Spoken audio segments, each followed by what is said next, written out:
would be fire to be able to both live like Kylie and also save the planet, but you can't do both. Last year, when Australia was devastated by wildfires, Greta reminded us that we still fail to make the connection between the climate crisis and increased extreme weather events.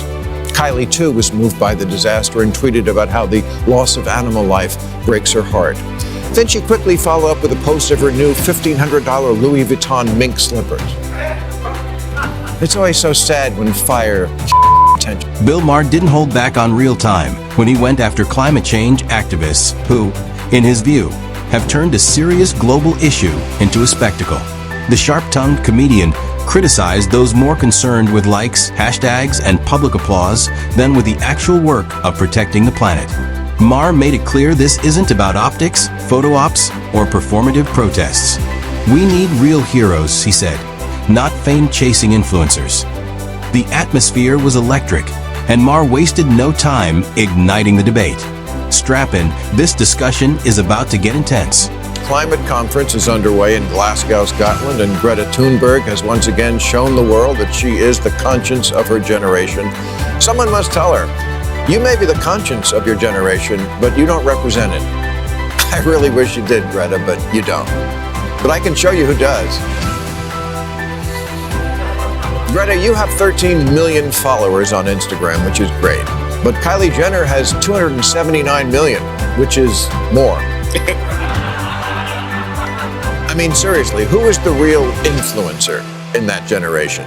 The model citizen or the model? The young woman who refuses to fly or the one who refuses to fly commercial? You see what I'm saying? Greta gets where she's going on a sailboat powered by the wind. Kylie takes a private jet powered by Exxon. And she's 21 times more popular. What Maher is really highlighting is the stark contrast between genuine activism and image-driven campaigns. Greta Thunberg, for example, is committed and focused, enduring sacrifices to make a tangible impact on the planet. Meanwhile, celebrities often dominate headlines preaching sustainability while flying private jets, hosting extravagant galas, and living luxuriously under the guise of green advocacy. Thunberg chooses hard, measurable steps, crossing oceans by sail, refusing carbon-heavy travel, while the famous flaunt convenience and consumption. Maher's message is clear. True commitment often goes unnoticed, but spectacle draws applause. Greed against comfort or capitalism, I'm fond of both. And I give Kylie credit. She's built a massive business empire without ever releasing a sex tape.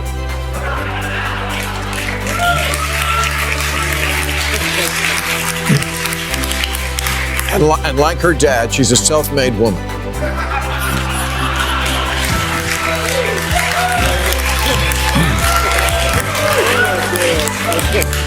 But Kylie embodies and embraces a lifestyle that is pretty much the opposite of carbon neutral. And the younger generations love it. Last week, Kylie posted a tour of her shoe closet, which houses well over 1,000 pairs. She also has entire rooms of things she only's worn once. I don't think Greta would approve of that. He also calls out the public for playing a role in this imbalance. Fans, Maher argues, are more captivated by glitz and glamour than urgent global issues. It's easier to like a pop star's vacation photo than to read about rising sea levels or melting glaciers. Popularity and fame often drown out substance. Picture a climate activist hosting a conference in the same city where a superstar is performing. The activist warnings would reach half-empty seats, while the concert draws throngs of devoted fans. Maher's point: awareness alone isn't enough. Attention must follow. Until audiences prioritize the planet over personalities, meaningful change remains elusive. People always claim to be more concerned about climate change than other generations, but they don't act like it. They throw around buzzwords like sustainable and shame people who forget to bring a cloth bag to Trader Joe's, but one of their favorite YouTubers is Mr. Beast, who's famous for stunts like, I gave my 40 millionth subscriber 40 cars. Jason Derulo celebrated his 22nd millionth follower by eating 22 hamburgers. The cognitive dissonance between planet-destroying conspicuous consumption and planet-saving rhetoric is breathtaking. You say you love Greta and her message, but everything else you love is a climate disaster. Far from rejecting consumerism, young people are so obsessed with labels that venerable fashion houses like Balenciaga have pivoted from selling couture dresses to rich women to selling baseball hats to teenagers. Maher doesn't spare those who preach virtue without practice. Many share quotes about sustainability or post images of disasters online, yet their daily habits often contradict their message. Multiple flights per year, gas-guzzling vehicles, and energy-wasting home habits are common among those who publicly condemn pollution. This is environmentalism in name only. High visibility, low effort, zero impact. Maher drives the point home. Claiming to love the earth while living destructively is meaningless. Change requires discipline, responsibility, and consistency, not empty slogans. Something, get the money to pay $400 for a hat that borrows the Bernie Sanders logo because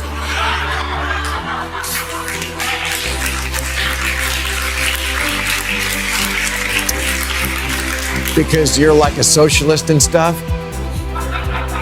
From mommy and daddy, of course, those huge assholes who ruined the planet. Oh, and also maybe by trading Bitcoin, the mining of which is worse for the environment than actual mining. Cryptocurrency uses more energy than Netflix, Apple, Facebook, Microsoft, and Google combined, and more than some entire nations. And yet young people could not love it more if it came with a side of avocado toast. He points out a striking irony. The younger generation, often vocal about climate justice, can be worse offenders than the older generation they criticize. While they blame boomers for industrial-era damage, their own consumption habits leave enormous carbon footprints. From constant online shopping and fast fashion to streaming devices and frequent air travel, their lifestyles contradict their preaching. Awareness without action is hollow. Maher's critique is sharp. Volume doesn't equal virtue, and #activism can't replace real-life responsibility.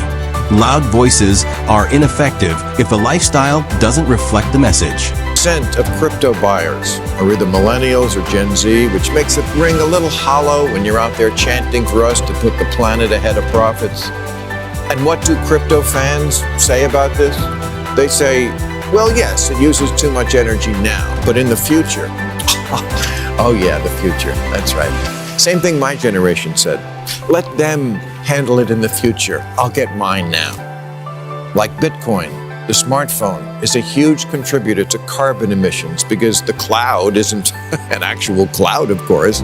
It's a vast network of servers using energy, and all that liking and following and subscribing requires lots of fossil fuels. And yet you would need the jaws of life to pry a phone out of the hands of anyone under 30. Maher also targets crypto miners as emblematic of performative hypocrisy. These digital gold seekers burn immense amounts of electricity, often more than some countries, to mine cryptocurrencies, yet they lecture the public about climate responsibility. Promises of future reductions don't solve today's environmental crises. Maher likens this to setting your house on fire while promising to rebuild it later. Accountability matters now, not in some distant hypothetical. The lesson is clear. The world cannot afford delayed responsibility. Destroying today's environment to fund future promises is reckless and unacceptable. To convince Gen Z and millennials to give up their phones, a pollster once asked. 43% said it would take $5 million to give up their phone. 1 in 10 said they'd sacrifice a finger for it. That deserves a high 4.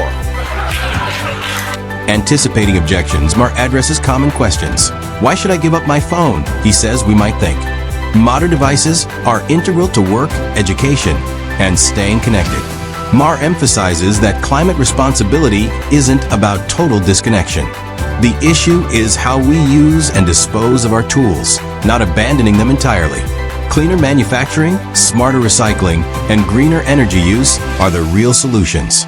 The challenge is balance, leveraging technology while taking accountability for its environmental impact. Sacrifice doesn't require surrendering modern life. It demands smarter choices. to be able to both live like Kylie and also save the planet, but you can't do both. Last year, when Australia was devastated by wildfires, Greta reminded us that we still fail to make the connection between the climate crisis and increased extreme weather events. Kylie, too, was moved by the disaster and tweeted about how the loss of animal life breaks her heart. Then she quickly followed up with a post of her new $1,500 Louis Vuitton mink slippers. It's always so sad when fire potential. He draws a sharp distinction between activists who act and those who perform. One activist is willing to give up comfort, luxury, and attention to reduce environmental harm, while the other uses disasters as a backdrop to build her image. Even when posting about people affected by extreme weather, some activists manage to keep the spotlight on themselves, curating the optics with perfect captions and filters. Maher's point is unmistakable. One fights for the planet, the other fights for attention. In today's climate activism landscape, the difference between authentic action and personal branding couldn't be more stark. A choice here. Do you want to be progressive or excessive? Team drastic or team plastic? When Kylie's lifestyle becomes uncool and unpopular, and you stop loving Bitcoin and stop thinking that stuffing your face is harmless, I'll take you seriously. Until then, shut the fuck up about how older generations ruined the planet. Maher challenges young activists to align their preaching with practice. Tweeting about sustainability while consuming fast fashion or streaming endlessly isn't activism, it's performance. Criticizing previous generations while overconsuming in one's own life is hypocritical. Maher's message is blunt. Stop performing and start living intentionally. True impact requires measurable action, consistent effort, and personal sacrifice. Without this alignment, all moral posturing falls flat. If you want to claim authority on climate change, you must act, not just speak. Every choice, every day counts. Boomers dropped the ball on the environment. We did. We dropped it like it was hot. And for that, I can only say, whoops. Yeah, you're right. We dropped it. But have you picked it up? I wish your generation was better than mine. I really do. But the sad truth is, we're completely the same. Lots of talk, and at the end of the day, hopelessly seduced and addicted to pigging out on convenience, luxury, and consumption. So that's it. You can either be the fake tits and private jet generation or the one that saves the planet. But you can't be both, because fake tits are not biodegradable. He closes with a call to choose a side. Will you emulate Greta Thunberg, sacrificing comfort for conviction, or follow those who talk green but live lavishly? Maher isn't asking for awareness alone. He demands integrity. Posting climate facts or wearing eco-friendly slogans means little without consistent, tangible action. The planet doesn't need influencers. It needs responsible individuals willing to make hard choices when no one is watching. Maher's critique serves as both a warning and a challenge. Live your principles, or admit that convenience matters more than conscience. Action, not optics, is the only way forward.